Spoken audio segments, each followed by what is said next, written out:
Why, as we sit here, a year after you joined this team, why does it work? Oh my gosh, you know, I don't know why. I'm not sure. I never know what attracts an audience's attention. I just know that I think that Michael is an incredible storyteller. He's a very generous person. He makes the audience at home and in-house feel like a member of the family. He just seems like somebody that has always been here. And so, you know, for me, it feels like on the one hand that he's been with me forever, and on the other hand, it feels like it's been 1 minute. Like I blinked and a year went by. So it's like one of those weird things. Don't you agree? It feels like we've always been together, yet it's been a week. That is a perfect description, because it feels like I've been here and I'm just so comfortable being here, because like, okay, I've just always been here, but then I look and say it's been a year, but it went by that fast. And Kelly's incredible and so easy to work with, because what you see is what you get. She's real, she's funny, she's enjoyable. Like, she has a spirit that you want to be around her. And for me to come here every day, I walk over to work and I just have a smile on my face, because I know I'm going to laugh. I know I'm going to have a good time. And I know what to expect from her every day. And that is somebody that I love being around. Michael, what was going through your head and your heart as you walked out that first time? I couldn't believe it. And then even now, I see the thing scrolling with our name. My name is up there with Kelly, and it still feels surreal to be a part of a show that's just been an institution for such a long time. It's been such a successful show. But when I got out of the car to run in here, it was like it was a surreal situation. And I don't know, I just feel like the luckiest man in the world. I truly have hit the lotto when it comes to having an opportunity to work on the show with Kelly. That's how we feel too. We always say, like, we hit the jackpot. We got Michael Strahan, we hit the jackpot. Let's talk about some of these highlights. Personal best highlight for you of this past year? Oprah Winfrey surprising us was a big deal, because there's nothing quite like the shock of, you know, if you have the opportunity to have Oprah Winfrey walk out when you're not expecting it, I say take it. Oh, of course, we rethought our outfits 30 times after the show. I'm like, if I'd known she was coming, I would have, like, worn a different outfit. I would have gotten my hair cut sooner, you know, but you know, that was a pretty big deal. But before we leave Oprah, Michael, what did it feel like, and also then Kelly, for her, the Queen of Talk, everybody calls her that. What does it feel like when the Queen of Talk says, you're the new king? It felt like we were crowned. I mean, I wanted to get on a knee and give her a sword so she could touch me on both shoulders. So, I mean, it felt incredible for us. We actually, afterwards, were talking, going, can you believe Oprah said that? And it makes you feel good, because you realize that someone that I know I admired and actually watches the show and enjoys it. And that is the biggest compliment that I think I've ever gotten from being here at the show. There was no living with us. We caught a bigger door frame for our big heads. Our big heads as they exploded. No, it was like, you know, it's the ultimate compliment. Yep. At the end of the day, you thought she must have been drinking with Gelman. But it was very exciting for both of us. It was just exciting, you know, just to have her there. It was like, I told her on the air, it was like looking into the sun. Yeah. You know, and we both really were. A lot of people wondered, were you really surprised? Yeah, no, we were shocked. We were had shocked. no idea. I mean, I made a big deal. I was giving Tyler Perry a hard time because I thought it would be very funny to talk about how last time he was on the show, he couldn't even reach Oprah. So I, like, led with that, and I went right into it, and I went for it, and I had no idea that I was actually setting up a moment. It's very unlike me to set up a moment. A great moment for us. Let's move on to Michelle Obama. What did that feel like?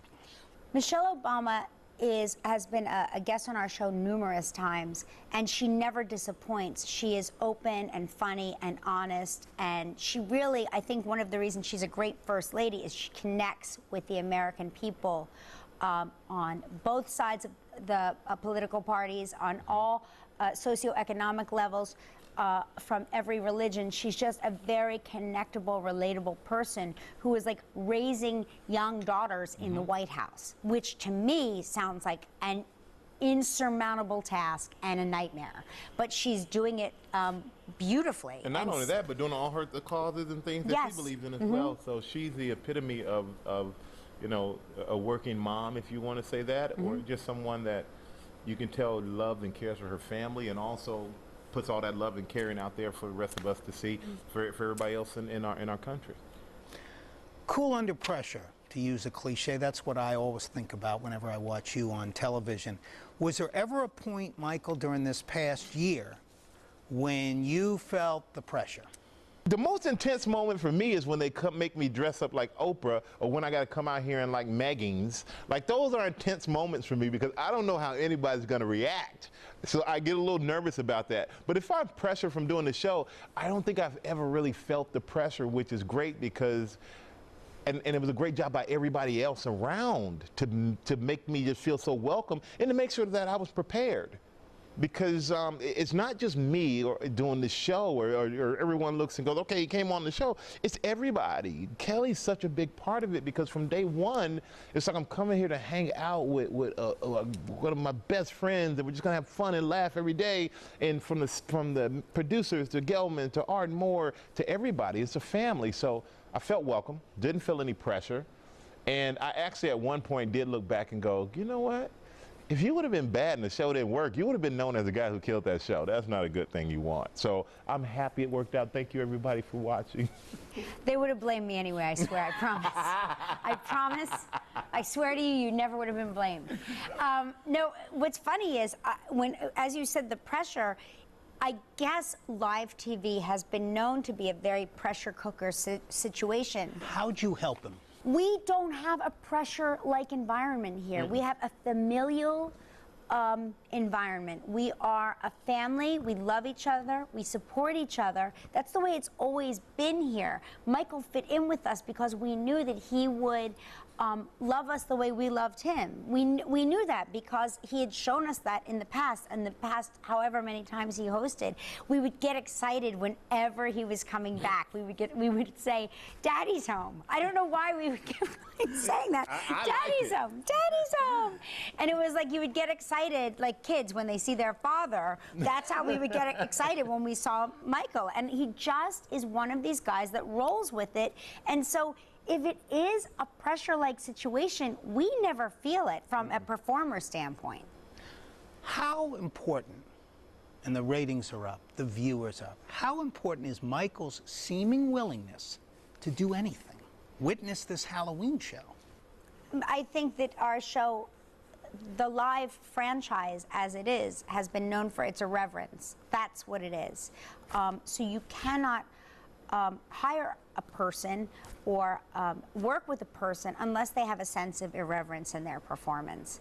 And I think that's what made him stand out so much, is that he was so willing to do anything. The meggings, the dresses, the false eyelashes. And I have to say, Forgot about the false eyelashes. you are one of, and I speak for all of us, the best looking women I've ever seen. It is so crazy. It doesn't make any sense. It doesn't make any sense to me that such a large and strapping man could become such a beautiful and symmetrical woman. With the beard. Yes. I mean, that's the other thing. And like, that drops away. You don't even see it. But you know, but the thing is, I knew coming in that Kelly's game for anything.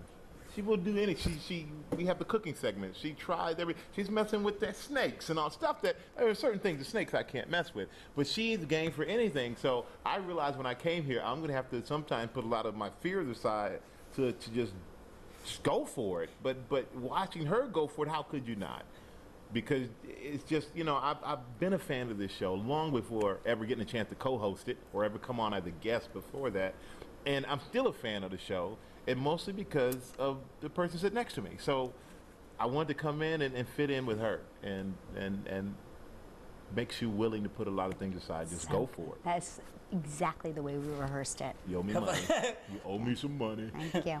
Thank you. Couple of things. You have some big plans for the upcoming anniversary thing. You want to tell us about those? Well, first of all, we're like searching for our greatest viewer, like our biggest fan, and we're going to give them a trip to Fiji. Yeah. Which we feel like we should also be sent on the trip to Fiji, just to make sure they have the best experience as a fan could possibly have. But Gelman tells us that we're not part of that Fiji trip. We always get cut out. Yeah, I'm like, how can you give our biggest fan a trip without including us in the prize package. Show them how grateful we really are when we're on vacation with them. Right, exactly. And also, we're doing some anniversary in-studio games so that, audience member can walk out with a chance to win like $1,000 in 1 minute. Yeah, every day. Which is fun. Every day we're going to do that. I like playing games with the audience. Yeah.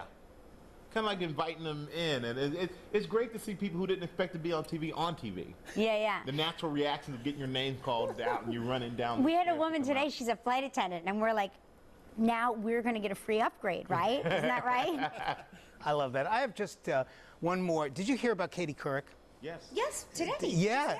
Do you want to comment on that? I'm so happy for her because I saw them just a couple of nights ago, and she didn't mention anything to me, but she looked radiant.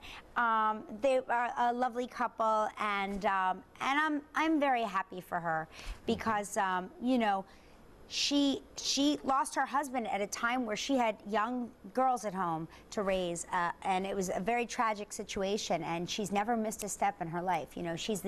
She is, to me, an exemplary modern day woman.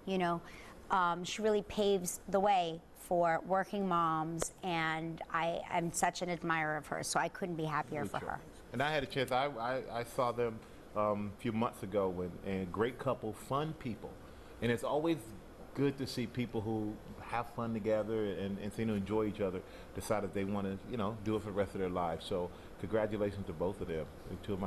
She's one of my favorite people out there. She's best. So much fun. She's got like one of these, she smiles at you and that's it. Yeah. Right? Yes. It's like the bat, like you have one of those smiles too. Like there's certain people that smile and you're like. To my good yeah. fortune, I've seen that smile for 35 years. Isn't that incredible? Wow. Incredible. We started together at CNN. Oh, is that true? Yeah. God, jeez. We just